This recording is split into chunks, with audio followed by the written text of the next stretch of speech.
quoi. Mais il faut gommer le R de pas.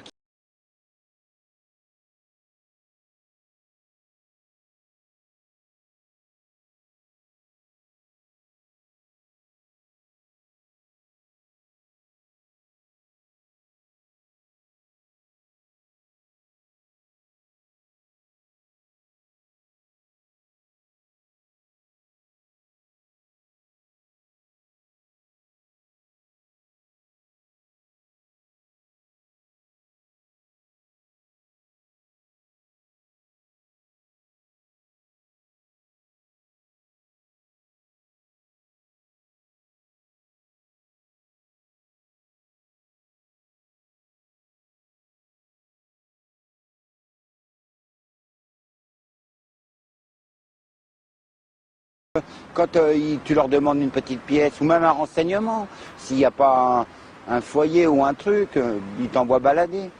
Enfin, c'est un peu l'amalgame, mais il y a une injustice culturelle et artistique de consommation qui est horrible, qui est horrible.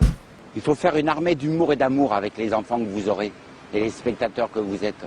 Une armée d'humour et d'amour.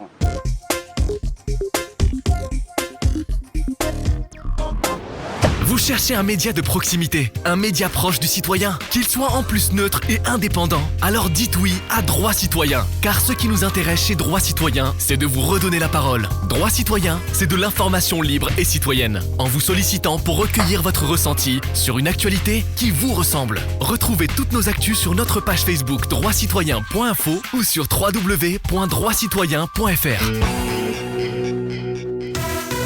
Rendez-vous avec, c'est le rendez-vous avec toute l'actualité, politique, éco, sociale, culturelle et citoyenne. Une émission de Gilles Charles, présentée par Gilles Charles, animée par Gilles Charles. Tout Gilles Charles, en long et en large sur Droit Citoyen, le média libre et citoyen. Soyez les bienvenus, c'est déjà le 4e rendez-vous avec. Et aujourd'hui, on va se projeter dans le monde de l'économie, dans le monde du réel, j'ai presque envie de dire, avec un invité prestigieux. Je suis très très heureux qu'il a accepté l'invitation. André Mounier, bonjour. Bonjour. Bienvenue donc. Alors, avant de vous poser de nombreuses questions, j'ai envie de vous poser une question toute simple. Comment allez-vous ? Bah écoutez, plutôt bien. Après un confinement assez compliqué, maintenant un déconfinement, une situation compliquée en France, mais pas qu'en France. Et ce que je redoute, c'est l'après-déconfinement. Comment vous l'avez vécu ce confinement ? Vous êtes resté 2 mois enfermé, vous avez fait du jardin. Écoutez, moi j'avais la chance d'avoir une maison individuelle avec un peu de terrain, donc ensuite je suis rapproché de Saint-Étienne pendant le confinement, donc c'était plutôt très compliqué. Bon, ça s'est plutôt bien passé. Ouais.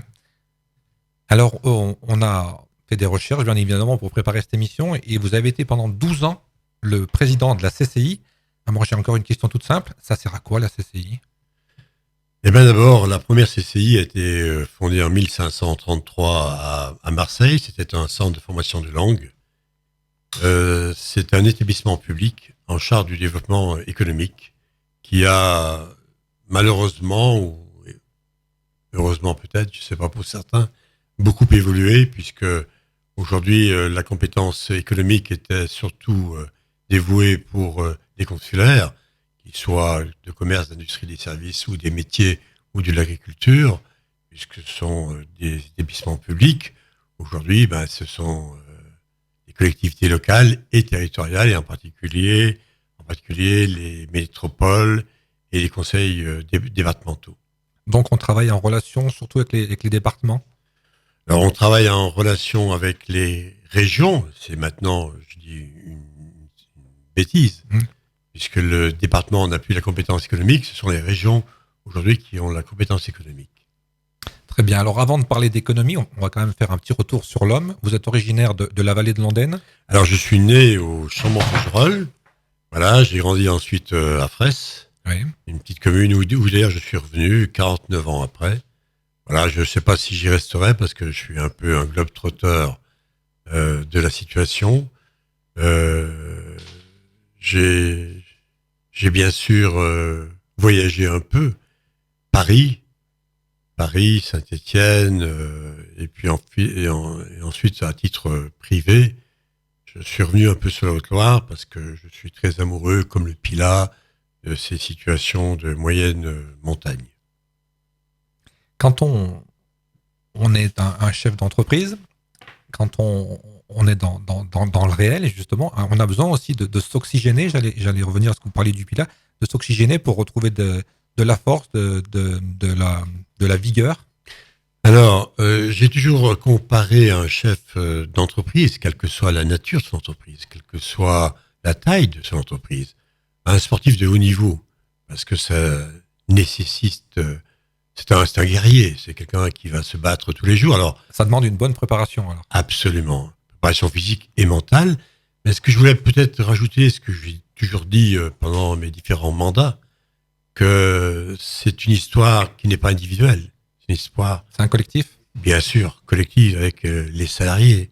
Avec ces salariés, n'oublions pas que c'est une histoire collective toujours, mais jamais individuelle. Et donc, alors, votre branche de départ, c'est les assurances, vous m'avez dit avant de commencer. Alors, j'ai d'abord commencé, j'ai travaillé 10 ans comme salarié, comme cadre, hein, où j'ai connu la naissance de l'informatique, c'est-à-dire de la mini-informatique. Nixdorf, C'était des grosses machines à l'époque, alors. Absolument, Bureaux, IBM 3, etc. Et puis, compte tenu que j'avais un caractère très indépendant, donc je me suis vite précipité sur un projet personnel. J'avais besoin d'exister sur mon projet. Et quand on a besoin d'exister dans un projet professionnel, on reste sur Saint-Étienne ou alors on regarde ce qui se passe un peu aussi autour. Bien, Saint-Étienne a toujours été quand même un secteur économique extrêmement dynamique. Hein, n'oublions pas que Saint-Étienne a été la capitale industrielle bien avant Lyon et bien avant les autres. Et on se rend compte qu'à Saint-Étienne, on a inventé beaucoup de choses. Bien sûr, non seulement inventé, mais lorsqu'est venue la crise des mines et de Manufrance, par exemple, lorsqu'on a perdu 70 000 emplois, notre territoire a eu une reconversion industrielle tant sur le textile que sur la mécanique exceptionnelle, puisqu'on a retrouvé 80 000 emplois. Quand on parle d'emploi, justement, quand on est dans les emplois, quand on en crée, quand on est chef d'entreprise, comment on se projette dans le futur ? On se dit comment les secteurs qui vont être porteurs, comment on anticipe ou on va un peu, je vais dire entre guillemets, à tâtons, ou alors on a déjà des choses qui nous reviennent à l'oreille et on sait dans quel secteur il faut se projeter. Alors d'abord, l'économie s'est mondialisée. Alors est-ce que c'était une bonne chose ? Aujourd'hui, la crise du Covid nous fait penser que nous allons peut-être revenir à des bases plutôt nationales ou locales. Voilà. Ou au moins régionales. Ou au moins régionales, voilà. Mais c'est vrai que sur les clusters qui ont été définis, textile, mécanique, numérique, transport, logistique, développement durable, je crois que les individus, quels qu'ils soient, salariés ou pas, ont pu avoir le choix d'une carrière professionnelle. C'est-à-dire faire le choix d'une vie économique en fonction d'abord de ses compétences et puis en fonction de ses envies. Vous qui étiez en plein dedans, j'allais dire à l'époque, est-ce que le design, c'était quelque chose qu'on projetait dans l'avenir et c'est quelque chose qui marche aujourd'hui ? Est-ce que c'est quelque chose qu'on avait vu venir ? Comment ça s'est passé là aussi ? Vous avez dû vivre ça de près ? Ben moi, je l'ai bien vécu puisqu'on a été, j'étais président de la chambre à ce moment-là, de la CCI, et c'est vrai que nous avons été membres fondateurs du design. Moi, je crois et je pense et je suis même sûr que ça a été une excellente démarche du maire de l'époque, c'était Thiollière. C'est Thiollière, oui. Hein, voilà, qui s'est engagé dans cette démarche et il a eu raison. Voilà. Et je crois que Saint-Étienne aujourd'hui est reconnu sur le design. Par contre, c'est un peu moins perceptible chez les Stéphanois. J'avoue que quand on parle de design, on a du mal à définir ce que c'est vraiment les Stéphanois. Ben parce que peut-être que les Stéphanois ont la particularité, certains, bon, pas la plupart, non, mais heureusement. Je n'ai jamais fait des généralités. Voilà, des généralités, mais peut-être que le design, c'était une nouvelle montagne à franchir, hein, voilà. C'est peut-être ce terme anglais qui nous posait problème. Oui, mais... Pour nous, les Stéphanois. Certainement. Ah oui, les gagas, Si on nous avait etc. expliqué que c'était du dessin avant tout, on l'aurait peut-être mieux compris. Oui, il faut quand même savoir que l'école des beaux-arts est née à Saint-Étienne avec les mouvements économiques. Hein. Mhm. C'est les entrepreneurs qui ont créé. Donc, le dessin a toujours existé. Et Saint-Étienne a été un bastion fort. Alors quand on parle de pas la genèse, mais les départs un peu de l'industrie Saint-Étienne, on parle d'armement, on parle de textile, il y a d'autres secteurs, bien sûr, il y avait la mine à une époque. Aujourd'hui, c'est quoi les secteurs dynamiques de Saint-Étienne et de la région? Puisque maintenant, on parle plus d'une ville, on parle d'une métropole, d'une région. Quels sont vraiment les secteurs, les nouveaux secteurs qui portent de l'emploi et qui portent vers le futur? Alors, ce que je vous disais il y a quelques instants, c'est que par rapport au nord, par exemple, Saint-Étienne a réussi sa reconversion industrielle.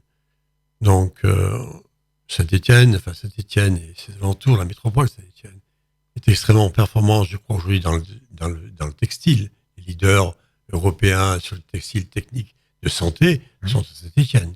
D'ailleurs, je fais une petite parenthèse. Je dis, nous aurons le professeur Queneau, et le professeur Queneau est originaire de la famille qui a l'entreprise Tuan. Bien sûr. Donc, Tuan, Sigvaris, Gibaud, etc., quoi. Donc, on est plutôt performant sur ce niveau-là. On a réussi notre reconversion sur les clusters de mécanique générale. Aujourd'hui, les mécaniciens de l'automobile, de l'équipement et de l'aéronautique ne sont plus ceux que nous avons connus il y a 30 ans ou 40 ans, parce que ce sont des entreprises qui ont innové. Et il est clair qu'aujourd'hui, l'innovation et la présence à l'international sont des facteurs clés de développement. Le numérique également. C'est ce que j'allais dire, tous les nouveaux métiers du numérique aussi sont quelque chose qui marche sur Saint-Étienne. Bien sûr, bien sûr. Il y a aussi, on va faire la parenthèse, puisqu'il viendra aussi dans l'émission, il y a aussi le e-commerce maintenant. Oui. Et il y a tout un pôle qui se développe autour de Cadeau Maestro et Sylvain Bruyère. Absolument, et qui est plutôt très performant. C'est tous des nouveaux métiers. C'est une démarche nouvelle, et je pense que même que ce Covid va certainement modifier encore davantage le comportement des consommateurs et de nos habitants. C'est-à-dire qu'aujourd'hui, on va se comporter différemment. Et Internet, le e-commerce ont une place importante. Moi, je lisais sur la presse hier ou avant-hier que même quelques commerces de proximité ont trouvé des nouveaux clients par Internet et par le Covid. C'est toujours la même phrase, hein, c'est se réinventer chaque jour. Hein. Bien sûr. Après, ça va être un peu compliqué pour certains métiers quand même. Hein. J'avoue que tout ce qui est spectacle, la restauration, ça va quand même pas être facile pour tout le monde. Hein. Alors la restauration d'ailleurs, alors moi, si on fait une petite parenthèse très rapidement, moi je suis pour ouvrir les frontières rapidement. Oui. Je suis pour que les bars, que les restaurants ouvrent d'une manière urgente. Et je crois que aujourd'hui, si on doit relancer l'économie, il est clair que le tourisme, le commerce, la restauration, l'hôtellerie sont des facteurs aussi essentiels pour relancer notre économie. Ce qui veut dire aussi qu'il va falloir changer nos habitudes. Quand j'entends les restaurants qui disent on n'aura pas la place ou on va perdre, pourquoi on mange tous à la même heure? Pourquoi on mange tous à midi? On ne peut pas manger à 11h, midi, 1h, 2h? Oui, c'est vrai. Non, mais il y a des choses à réfléchir, non? Absolument. On doit changer notre comportement, on doit vivre autrement. On doit avoir une manière plus contemporaine et plus innovante de vivre aujourd'hui. Regardez, en Espagne, ils mangent à 15h et ça dérange personne. Oui, mais enfin, 15h et 23h, et c'est pour ça que le Covid s'est développé en Italie et en Espagne, parce que ce sont des couches tard et qui font la fête très tard. Je crois que ça s'est aussi beaucoup développé à cause des matchs de football internationaux qui ont brassé du monde. Ça, c'est une vraie question. C'est vrai. On parlait de commerce, de beaucoup de choses, et justement, on parlait du Covid, et on le disait juste aussi avant l'émission, on est juste en face. Le Covid, il est en train de casser un projet qui était magnifique sur le papier, c'est le style, parce que le style, maintenant, on se pose des questions avant pour le centre-ville et le style, mais là, on se pose pour la fréquentation, comment on va faire dans les restaurants, dans les magasins du style, s'il y a beaucoup d'affluence. Écoutez, moi je suis pas très inquiet, je suis plus inquiet pour nos amis commerçants de proximité du centre-ville. Style développe, va s'ouvrir certainement rapidement. Il y aura parle de septembre, je crois. Oui, il y aura tous les moyens mis en face pour que pour que non seulement ils se développent, mais que la croissance soit assurée. Non, moi je suis plus inquiet sur les commerces de centre-ville.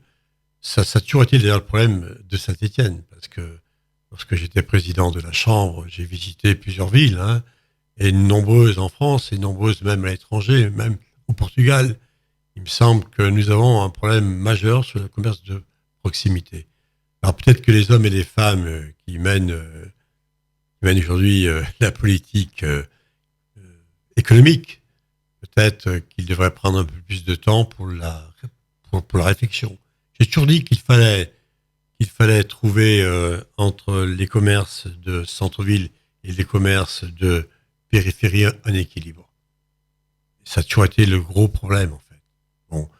Mais nous sommes à une saturation aujourd'hui sur la périphérie. C'est un peu toutes les villes qui ont ce souci. Hein. Je sais pas, au Portugal, je ne connais pas, mais, j'ai voyagé un peu en France et on se rend compte que tous les centres-villes, ça bataille. Hein. Pas tous. Oui, il y a forcément de l'exception. Pas tous. J'ai vu que monsieur était de Toulouse, là. À Toulouse, le commerce de centre-ville, Bordeaux, Bordeaux, Poitiers, Orléans, d'autres villes, non, qui ont des commerces Nancy, de centre-ville exceptionnels. Quoi. Donc il faut aller s'inspirer de ces villes-là ?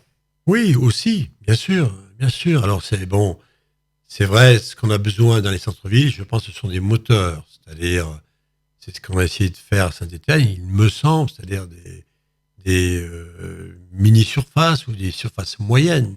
Hein. Peut-être améliorer le coût des parkings, améliorer aussi, c'est ce que je pense, mettre des moteurs en centre-ville, c'est un moyen de faire venir des consommateurs. Il faut peut-être trouver des formules aussi, des histoires de coupler des choses pour attirer les gens. Peut-être de l'animation, il faut peut-être... Oui, mais je sais qu'on a tout essayé. Ça, ouais, on a tout essayé et ça marche pas. Et ça marche pas.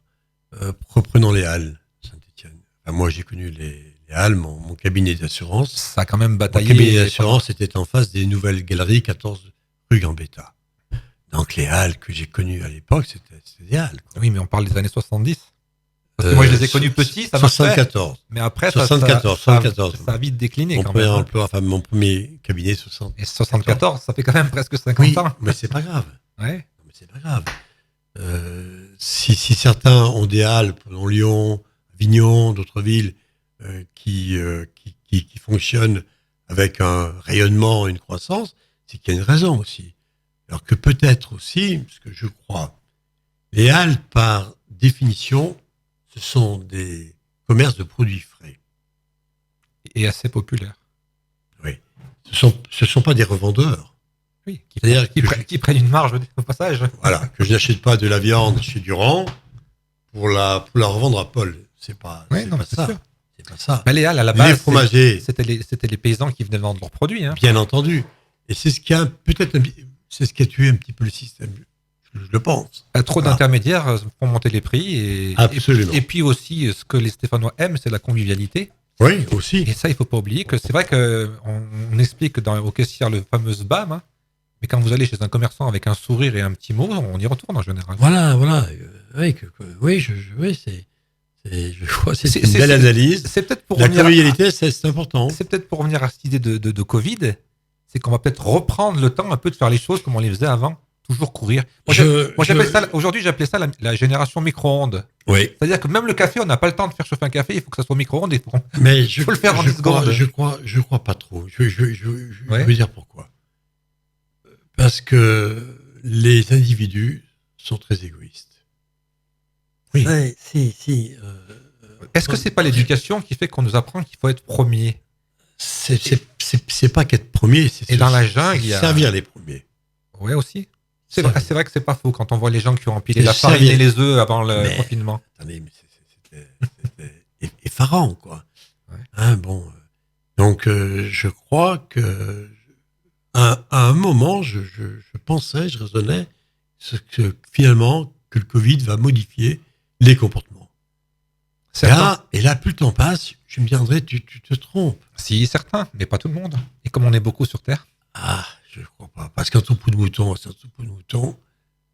Et un âne qui recule, il avance jamais. Oui, mais un troupeau de moutons, il y a un berger qui les guide. Donc, il faut que ce berger il les guide dans le bon sens. Oui. Alors, c'est vrai que c'est compliqué de trouver le bon berger parce que on va peut-être revenir aussi à la politique. Ça fait 40 ans qu'on est toujours en train de râler.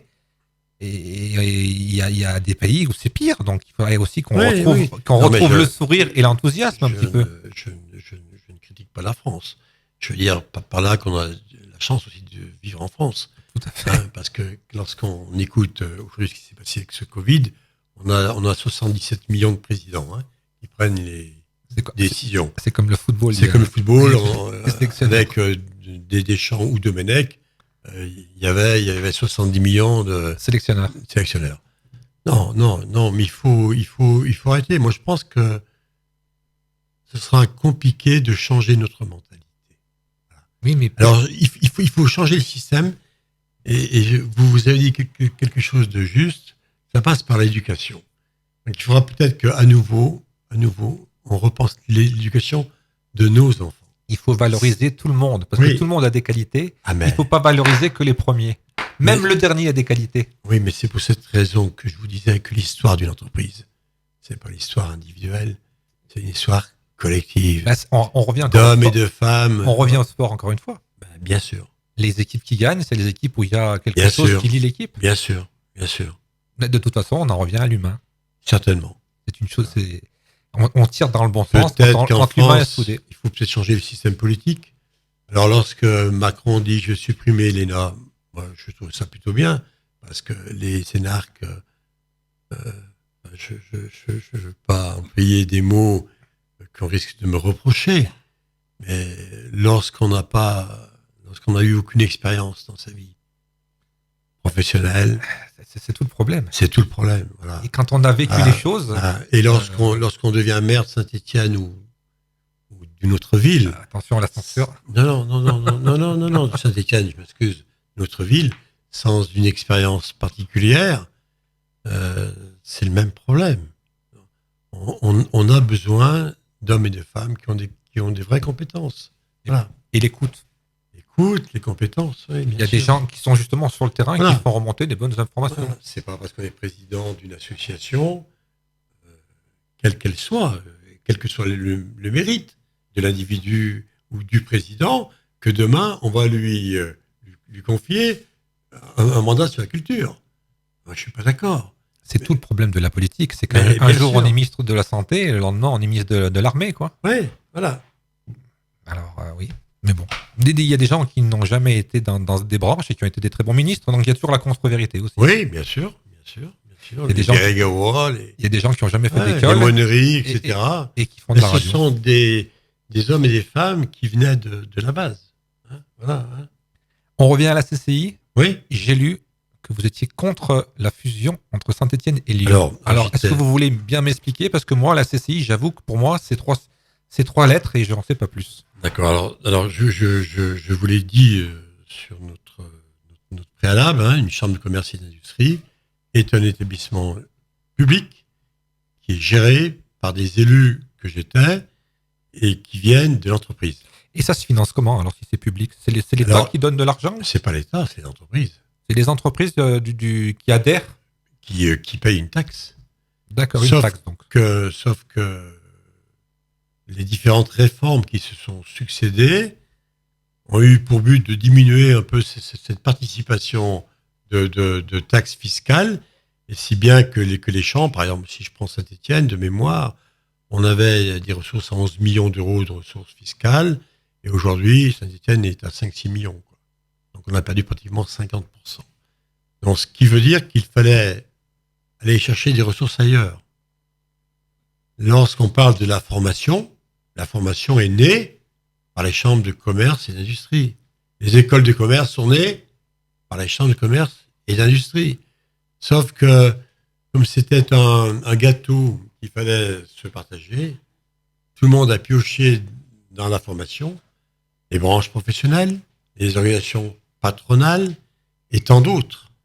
Voilà, et ont dépouillé les consulaires aujourd'hui qui se retrouvent avec une certaine difficulté pour équilibrer leur budget. Et qu'est-ce qui vous plaît pas donc dans cette fusion? C'est que c'est Lyon qui prend les décisions? Alors, si on parle de la fusion, Lyon-Saint-Étienne, c'est 2 territoires interpénétrants. C'est les mêmes bassins économiques et les mêmes bassins d'emploi. Donc, sur le fond, c'était bien. Puis n'oublions pas, si l'histoire vous rappelle un peu quelque chose, qu'il n'y avait qu'un département. Que Rhône et Loire, c'était qu'un seul département. Il me semble que j'ai lu ça. Ouais. C'est pas, il vous semble, c'est certain. Non, mais que je l'ai lu. D'accord. Donc, c'est certain. Bien. Donc, ça avait du sens. Moi, je me suis dit, on a 2 territoires proches qui sont interpénétrants. Ça me semblait tout à fait logique. Aujourd'hui, dans le cadre de fusion, dans le cadre de diminution des frais, etc., dans le cadre de moyens supplémentaires, de se dire, on se rapproche de Lyon, on fait une fusion. Sauf que personnellement, moi, c'était une fusion entre égaux négociés. Ça veut dire que chacun garde ses compétences et que chacun garde ses prérogatives. Or, Lyon,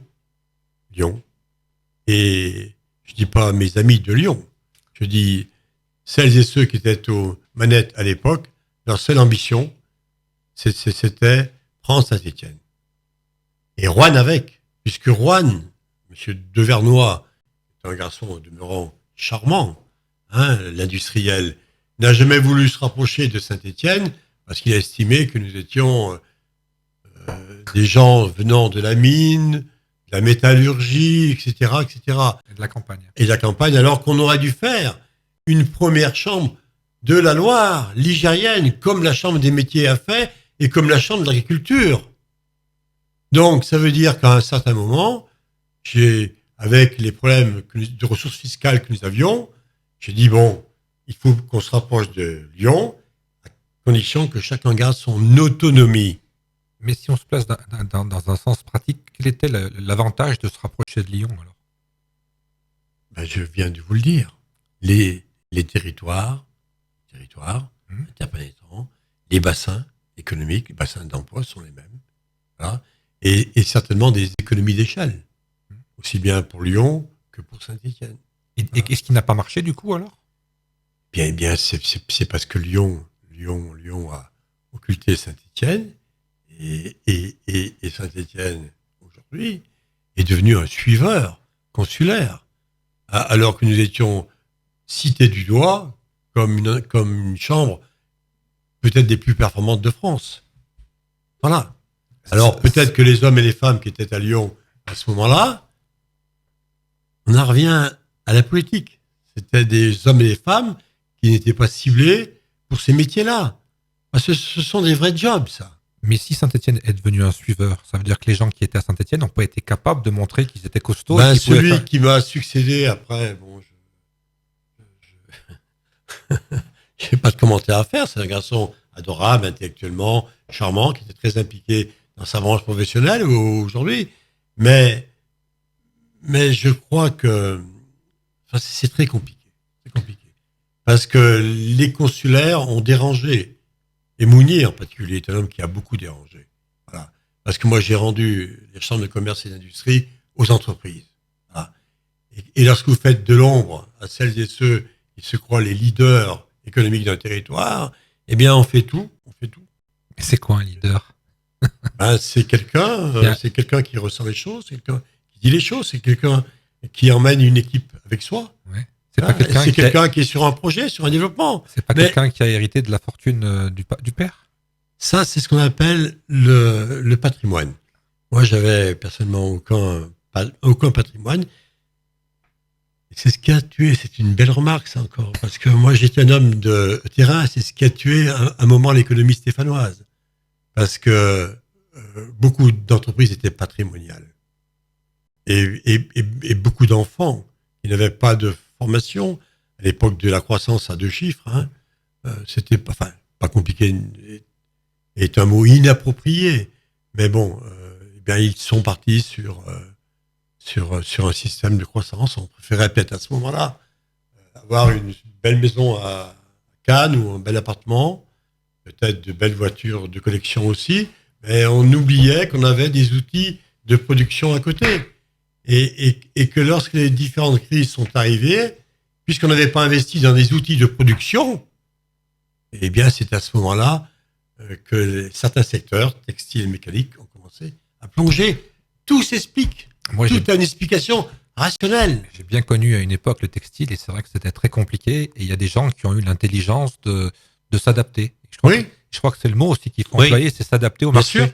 Bien sûr. Parce que quand vous avez des donneurs d'ordre qui vous donnent un ordre impératif, il faut pouvoir s'adapter. Si on s'adapte pas, on meurt. Oui, bien sûr. Et en s'adaptant, parfois, on perd des emplois, mais on en sauve quelques-uns dans les bureaux ou sûr. dans la logistique ou dans le dessin. Et puis, c'est un univers très complexe, et finalement. puis bon, alors moi, c'est vrai que à 23, 24 ans, j'étais pompeusement ingénieur commercial en système informatique.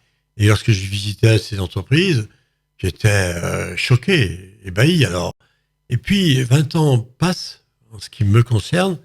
Et j'ai peut-être compris que ces gens-là, après tout, ils se sont dit à un certain moment, tout va bien, tout va bien. Ils n'ont pas anticipé. Voilà, on a une belle croissance. Ben, pourquoi aller plus loin? Pourquoi se poser les bonnes questions? Ce qu'ils auraient dû faire à ce moment-là. Mais c'est humain. Et ça, je l'ai compris plus tard. C'est vrai que plus on vieillit, plus on voit des choses, et plus on change dans les idées qu'on a. Je voulais revenir sur aussi quelques sujets. Hein. On a parlé de la CCI. Je vous ai demandé aussi tout à l'heure, l'aéroport. J'ai jamais compris cette histoire d'aéroport. Alors, si vous avez le temps de nous expliquer qui finance, à quoi ça sert, et pourquoi il faut avoir un aéroport à Andrézieux, alors qu'on n'est pas si loin de Saint-Exupéry maintenant. Et c'est encore les Lyonnais. Pas du tout. Non, je vais vous expliquer. Mais je suis là pour vous écouter et pour comprendre. Et pour comprendre. D'abord, les chambres de commerce et d'industrie étaient les gestionnaires, le sont encore, des ports, des aéroports et des écoles de formation supérieure. Ça, c'est leur job. Bien. Donc, ça veut dire que l'aéroport de Saint-Étienne était la propriété de la CCI de Saint-Étienne. Bien. C'était à l'époque des anciens présidents qui m'ont précédé, André Laurent et d'autres. Hein. Il y avait une ligne sur Paris qui fonctionnait avec 80-90 000 passagers, avec un coût honorable, et avec comment pourrais-je dire, avec une heure de transport aérien. Donc c'était encore faisable. Lorsque le TGV est arrivé à Saint-Étienne, avec des coûts divisés par 4, par 5, etc., l'utilité de cet aéroport sur des lignes intérieures était moins justifiée. Bien. Alors, ça c'est la première remarque.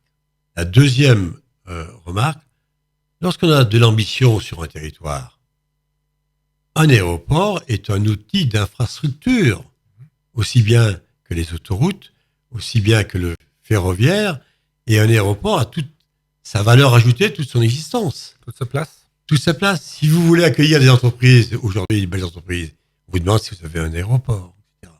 Donc, ça fait partie aussi, certainement, d'une des conditions d'existence de cet aéroport. Moi, j'ai mis en place, à ce moment-là, lorsque Ryanair a supprimé sa ligne sur l'Angleterre, j'ai mis en place une ligne sur Porto, sur Fès, sur la Turquie, etc. Pourquoi? Pour maintenir cet aéroport. Parce que c'était ça ou la disparition de cet aéroport. Et je pensais que Saint-Étienne, cette métropole aujourd'hui, plus de 400 000 habitants, quand même, avec un développement qui se fait sur le forêt. Bon, je me rappelle de l'entretien que j'ai eu avec le préfet de région qui me disait, Mounier, vous avez la chance d'avoir un territoire de création et de développement d'entreprise, c'est le forêt. Et l'aéroport était là, en place. Voilà. Alors, pourquoi pas Lyon? Moi, Lyon, je les ai utilisés à ce moment-là. On n'a pas du tout fusionné comme des grands frères.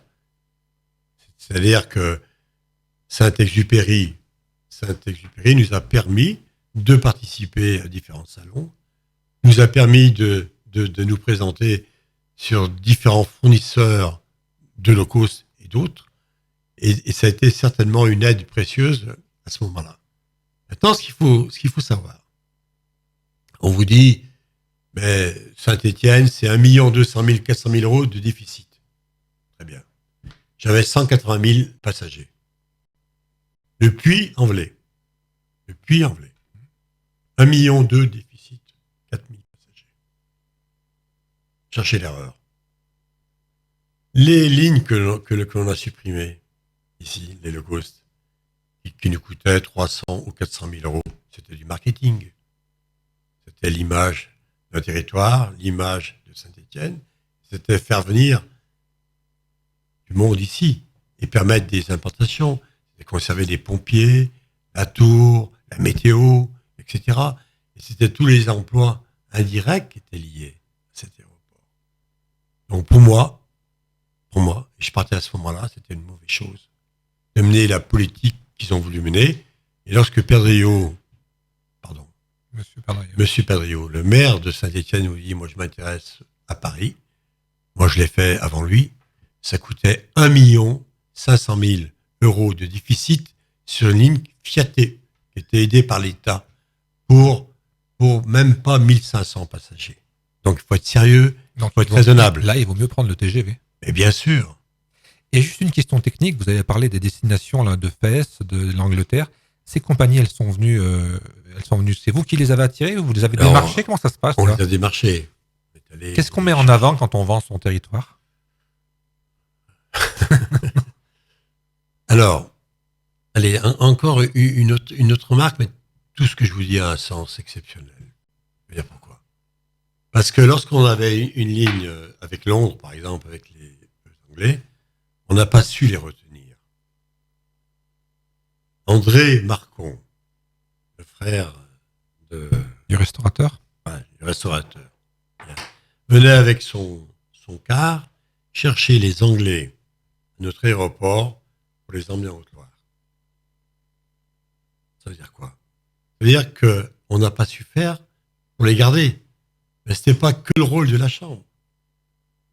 Vous savez, il faut toujours un leader. Et sur le tourisme, pour moi, le leader à l'époque, c'était le conseil départemental de la Loire. Le problème en France, notre pays, chacun dans son petit coin, on veut exister, et chacun dans notre petit coin, on dépense les deniers un peu publics pour pouvoir valoriser son action. Erreur. Il faut aujourd'hui, comme ça se fait peut-être avec les métropoles et la région, ce qui est beaucoup mieux. Hein. Donc, si à Saint-Étienne, on a un chef de file sur le tourisme, eh bien, on peut faire revenir des Anglais et autres. On a des magnifiques endroits. Attends, bien sûr. On a des choses du passé qui sont à découvrir. Incapable de le développer. Lorsqu'on arrivait à cet aéroport, moi, je me suis arraché les 4 poils qui me restent sur la tête. J'ai dit, mais comment faites-vous? Il faut les accueillir. Voilà, il faut leur présenter notre territoire, les valeurs, parce que même l'industrie fait partie d'un patrimoine. Nos musées d'industrie, d'art moderne, la cité du design. N'oubliez pas la mine. Les mines, bien sûr. Oui, bien entendu. Voilà. Très bien. On va peut-être rester dans les transports. Alors, on a parlé d'aéroport. J'ai envie de vous parler de la 45. Mon Dieu. Alors, moi, je pourrais donner mon avis, mais finalement, mon avis ne compte pas puisque je ne m'en sers pas. Mais on entend tout et son contraire. Et est-ce que toutes ces voitures, tous ces véhicules qui passent on a parlé tout à l'heure des dates pour des heures pour manger au restaurant. Est-ce qu'on pourrait pas là aussi les entreprises, qu'il y en a qui commencent à 8 heures, d'autres à 9 heures, d'autres à 10 heures, et crémer un peu ces routes parce que c'est de la folie à certaines heures. Passer dans les bouchons pendant 1 heure ou 2 pour aller à Lyon, mais je comprends que les gens, ils ont envie de se mettre une balle par moment. Alors, bon, la 45, c'est l'Arlésienne. Donc, ça veut dire qu'il y a une responsabilité politique énorme. Pourquoi elle s'est jamais faite d'ailleurs? Ils avaient pris une décision, ils la faisaient, on n'en parlait plus. Pourquoi ça a traîné pendant 30 ans? Eh bien, nous, on a été à la Chambre à l'origine de la DUP. La déclaration d'utilité publique a été lancée par le ministre des Transports qui était Perben à l'époque. Et moi, j'ai déjeuné avec Collomb et Perben et Thiollier à l'époque. J'ai salué le courage de Perben qui se présentait au municipal, qui était ministre de Lyon, ministre des Transports, qui était pour la 45. Parce que c'est lui qui a lancé la DUP. Alors que Collomb, tout le monde connaît bien Gérard, qui a mon âge d'ailleurs. Donc je salue mon conscrit, hein, voilà, qui lui était pour, à condition que la 45 n'arrive pas à Lyon. Bon. Et d'ailleurs, la 45 n'arrivait pas à Lyon. Hein. Tout ça a été de la foutaise. L'enquête publique a démontré que ce n'était pas une contrainte de plus. C'est faux. Voilà. Mais Mercier, qui a eu été président du conseil départemental du Rhône, avait fait construire sur toute sa circonscription, et on voyait mal où aujourd'hui dire aux gens, vous avez construit des maisons, vous n'auriez pas dû construire, tout ça, faut le savoir. Un peu la même chose à la Talaudière. Certainement aussi. Alors, bon, la Talaudière, encore avec Garrido, que je connais bien, bon, peut-être que on aurait dû rajouter un coût supplémentaire pour faire un souterrain. Moi, c'est ce que j'aurais fait. Voilà. Peut-être que Garrido, Pascal, se serait un peu calmé. Voilà. Bon, Parce après, qu'il est remonté sur ce sujet-là. ah bah, il a toujours été très remonté, quoi. Enfin, bon, comme c'est un garçon très convivial, on peut passer aussi des moments agréables. Tout à fait. Maintenant, il y a toute la partie des monts du Lyonnais, avec ses agriculteurs. Bon, tout ça, on peut le comprendre.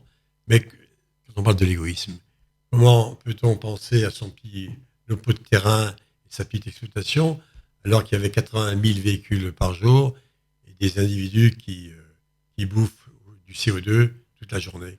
C'est normal, ça? C'est vrai que la pollution, ça c'est sûr. Bien entendu. Alors comment voulez-vous avoir de l'espoir après le Covid? Il faut pas rêver. Mais pourquoi on n'a pas aussi travaillé sur des voies ferrées, sur d'autres transports? Je sais pas, est-ce qu'on peut pas aussi imaginer des choses? C'est une bonne question. Alors, j'avais même vu, je sais pas, vous avez sûrement vu, hein, le store on montait dans un truc qui ça vous propulsait la loupe. Oui, ça c'est un truc canadien. J'ai mangé le nom. Oui. L'Ultra Loop, un truc comme ça. Qui a été, mon Dieu, comment s'appelle-t-il? Brodag.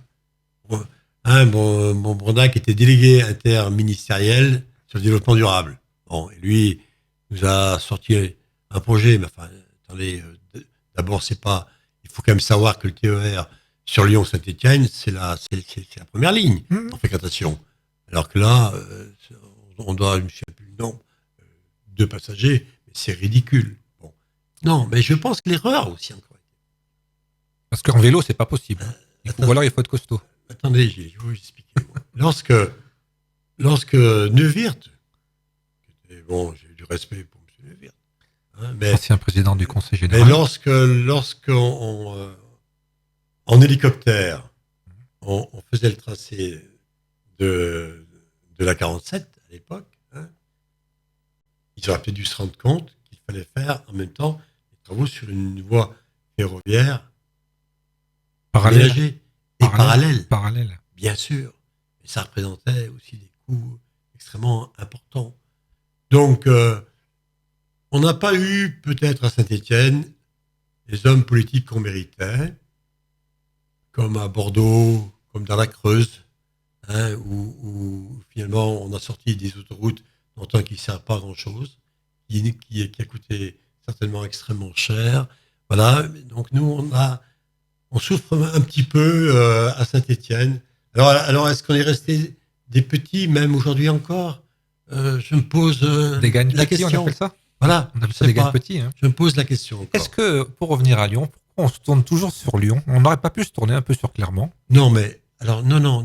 Pas pour la 40. Non, mais pour tout ce qui est économique aussi, on est toujours attiré par cet aimant qui est le Lyon. On comprend ça.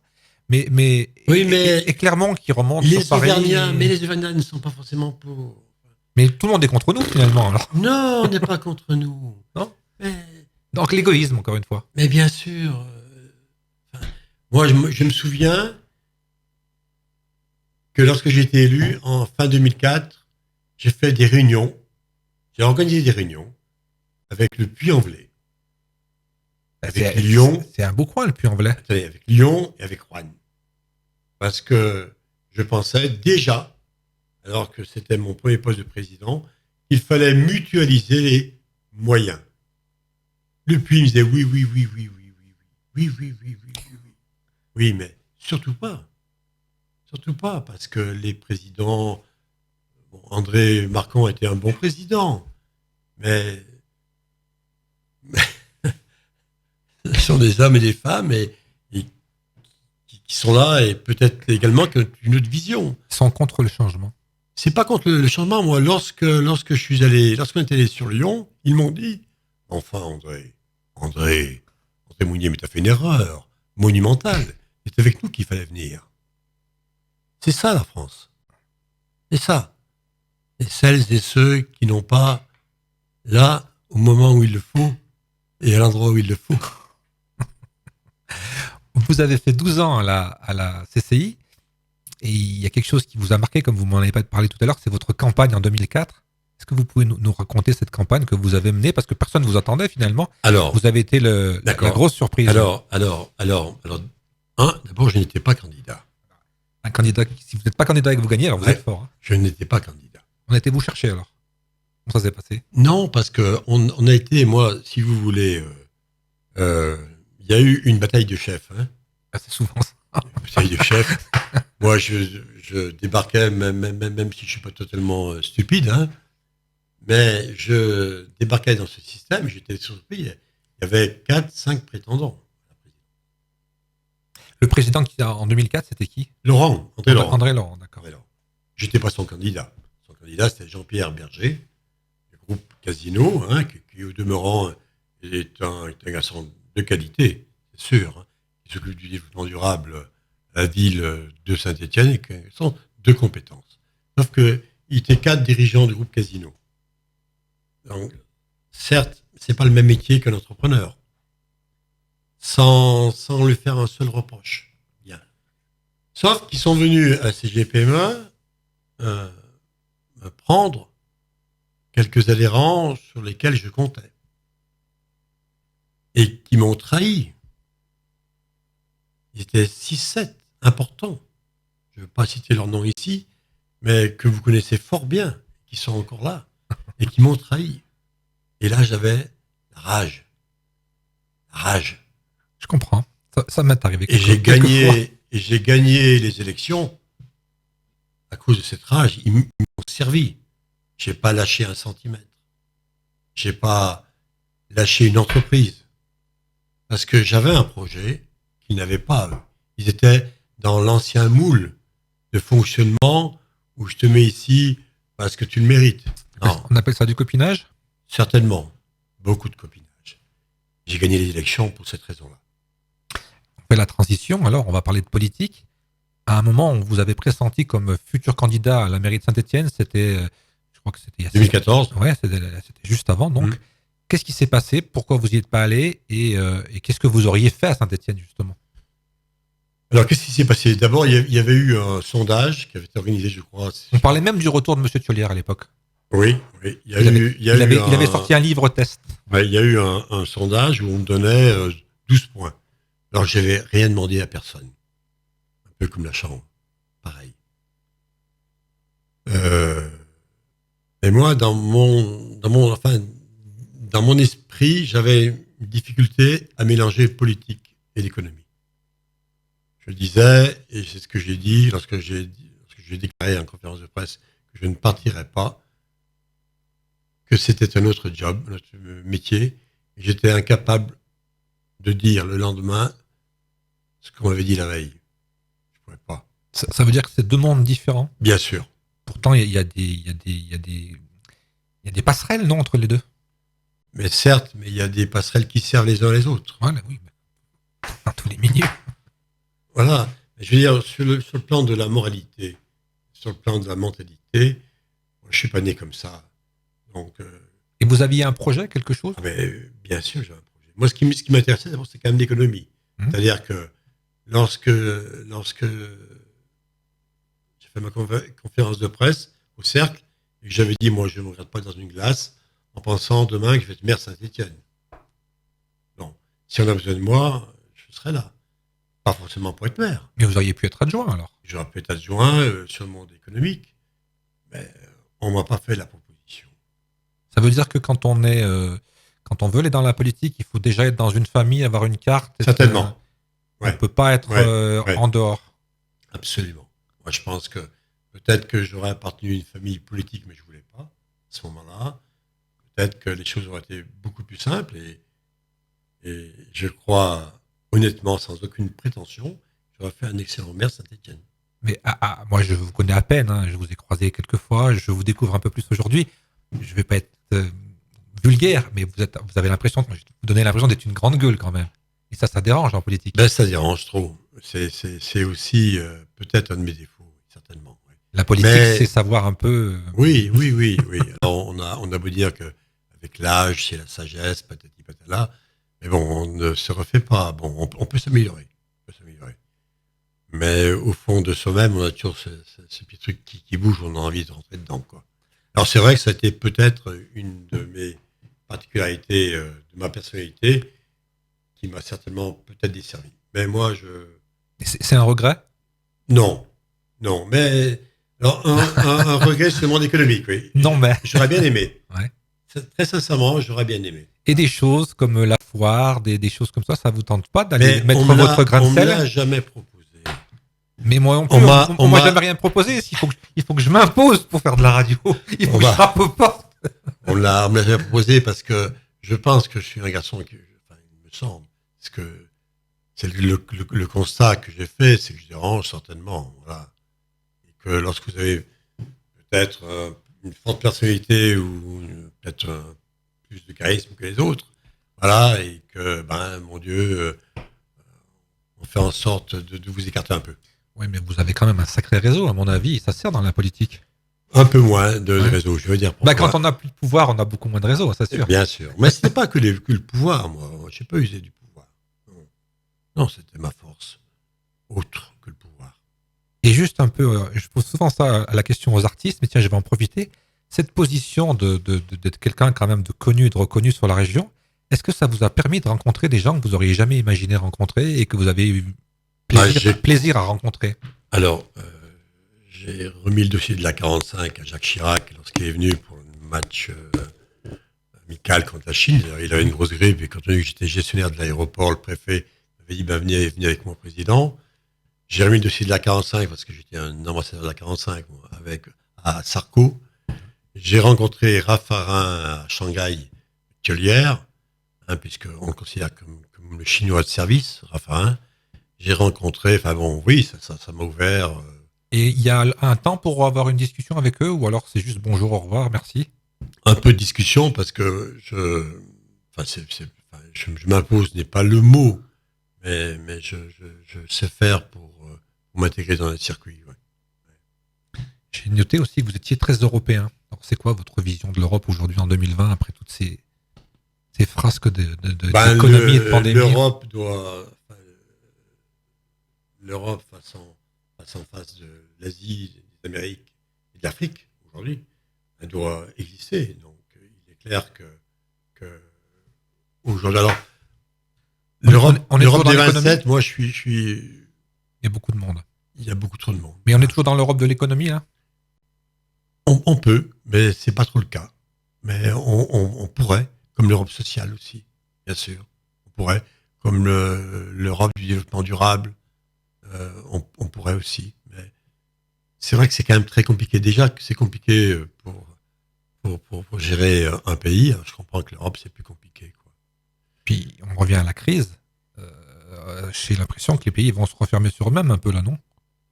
L'Italie est très déçue par rapport à la France. L'Espagne est un peu déçue aussi. Oui, mais enfin bon, l'Allemagne, les Italiens, s'ils ont j'aime bien les Italiens, moi. C'était ma deuxième langue que j'ai étudiée au lycée. Donc, j'aime beaucoup l'Italie. Mais bon, c'est l'Italie. Hein. L'Italie, c'est come questo va bene, come questo, si. De toute façon, l'Italie, c'est deux pays. Hein. C'est deux pays. Déjà l'Italie. Le sud et le nord. Ah, tout à fait. Voilà. Mais bon, si le Covid s'est déclaré autant, c'est parce qu'ils étaient très présents en Chine. Et que les Chinois leur offrent des masques, c'était le juste retour. Voilà. Mais enfin, pour être plus sérieux, il faut une Europe, pas à 27, voilà, une Europe à 7, certainement pas, mais on a besoin d'une Europe forte aujourd'hui. Alors, moi, je pensais à une Europe de la défense, là aussi, ça reste très compliqué, l'Europe de la défense. J'en ai parlé à Lagarde de l'UDI lorsqu'il est venu sur Saint-Étienne. Et c'est vrai que ça reste aussi très compliqué, malheureusement. Est-ce que vous trouvez, moi ça m'a choqué, comment vous qui êtes dans l'économie, on a parlé de santé, on a parlé de Tuan, on a parlé de plein de noms, comment ça se fait qu'aujourd'hui, en 2020, en Europe, on n'a pas une usine qui sait faire des masques? Ah oui, là, ça a été... Comment on explique ça quand on est quelqu'un Ouais. qui a l'expérience, Oui. comment on explique ça? Alors, il y a plein d'entreprises qui en ont fait maintenant en catastrophe, mais comment ça se fait qu'en Europe, il n'y a pas une usine qui... Mais d'abord, On a les Chinois qui nous envoient un virus, bon, on va peut-être qu'ils l'ont fait exprès, et mais après c'est ils nous vendent les masques. c'est pas 4000 morts. Hein. Bon, pour être sérieux, enfin, je sais pas si je dis des choses qui vont déplaire. Mais moi, je pense que lorsqu'on parle des États-Unis à 100 000 morts aujourd'hui, je suis persuadé que les Chinois, c'est largement au-dessus de 100 000 morts aussi, quoi. Bon. Mais, le Covid a été quand même un virus particulier, spécial, non prévu, patati patala. Bon, alors que dans des pays asiatiques, le port du masque, c'est une habitude chez eux. C'est une autre culture. C'est leur culture. Voilà. Mais c'est quand même aberrant qu'en Europe, il n'y a plus rien, qu'on a tout bradé. Oui. C'est bien beau la rentabilité, c'est bien beau donner de l'argent aux actionnaires, mais quand on est malade et que son grand-père il est en train de mourir, on serait peut-être bien content d'avoir une usine qui est peut-être un peu déficitaire, mais qui produit des masses. Alors, Gilles Charles, je vais faire juste une petite parenthèse sur vos propos sur l'argent aux actionnaires. J'ai écouté le président de Danone Oui. ce matin. Yaourt. Un discours remarquable. C'est quelqu'un de bien. Hein, fantastique sur l'environnement, sur l'énergie, etc. Il a donné de l'argent à ses actionnaires, mais il a pris en charge le coût du chômage. C'est pas l'État. Oui, mais quand je dis l'argent aux actionnaires, c'est un peu... Non, mais bon, voilà. Ce qui sera plus compliqué si on dit quelques mots sur les actionnaires, ce qui est plus compliqué, ce sera avec les entreprises de moins de 50, quoi. C'est ce qu'ils veulent mettre en place aujourd'hui. Ça va être plutôt très compliqué. Ça serait quand même, encore une fois, je fais un discours socialiste, tant pis, mais j'ai toujours pensé qu'il fallait quand même payer un petit peu les infirmières et un peu moins les footballeurs. Alors bien sûr, tout le monde va me tomber dessus, mais l'argent, quand on a de l'argent dans notre portefeuille, on le donne bien à qui on veut. Oui. Donc on pourrait un peu équilibrer la... Sauf que ce que vous dites, je le partage à 300%. Sauf que ce sont les enfants et les maris des infirmières qui vont voir les matchs de foot. Oui, mais ça n'empêche pas. Mais moi aussi.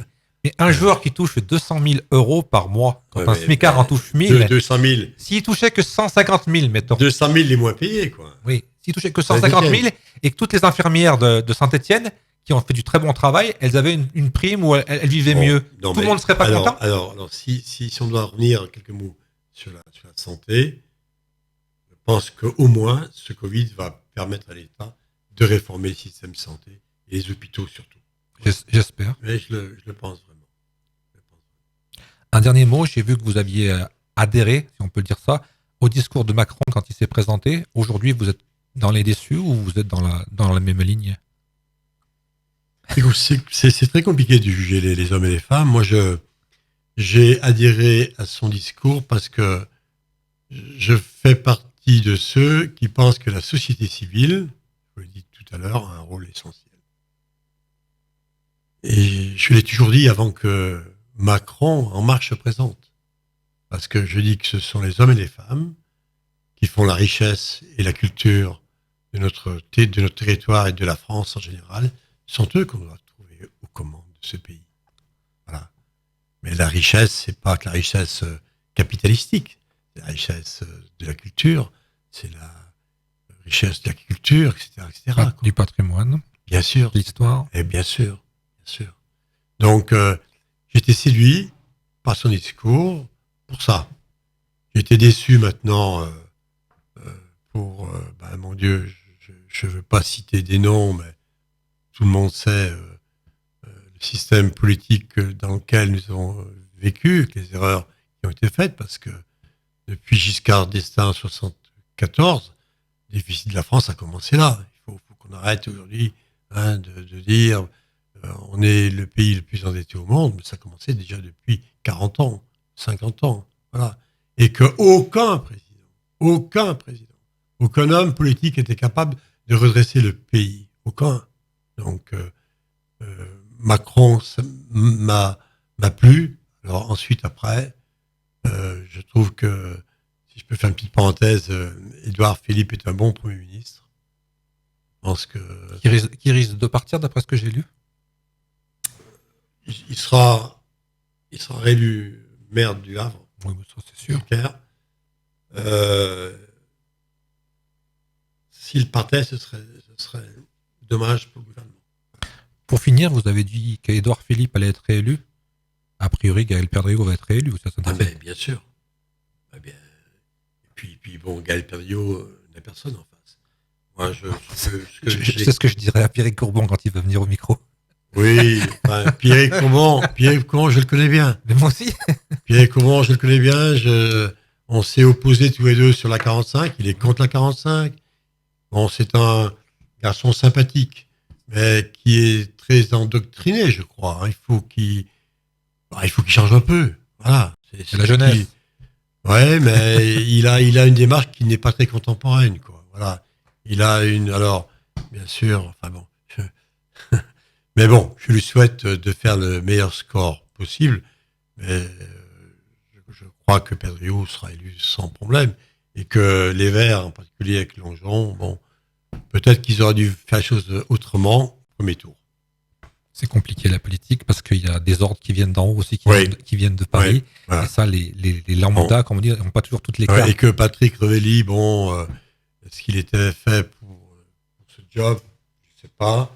Mais peut-être que certains l'ont utilisé aussi. Vous savez, c'est quelqu'un de très très bien, Patrick Revelli. Hein. Oui, mais au-delà de toute idée politique, c'est vraiment quelqu'un de très très bien. Je n'ai aucune remarque particulière à faire sur l'homme. Voilà. Optimiste donc pour l'avenir. Oui. Enfin, optimiste là tout de suite. Avec raison. Optimiste, non, pas pour l'instant. Je pense qu'on va vivre la plus grande crise depuis 39-45 que la France n'a pas vécue. Oui, il faudra se transformer, trouver de nouvelles solutions. Certainement. Puis peut-être penser, moi je vais encore faire un discours socialiste, tant pis. Hein. Au lieu de travailler plus, travailler que tout le monde travaille déjà. Oui. Parce que c'est quand même assez intolérable que des gens travaillent 60 heures et d'autres à côté les regardent. Oui, bien sûr. On est d'accord ? Vous avez raison. Bon. Eh bien, André Mounier, merci beaucoup d'être venu. Je vous en prie. Oui, une heure, ça a vite passé. J'étais ravi aussi. Merci beaucoup. Alors, je rappelle les rendez-vous. On est donc visible sur les réseaux sociaux et on est également à écouter sur la web radio tous les jours de la semaine, du lundi au vendredi à 19h15.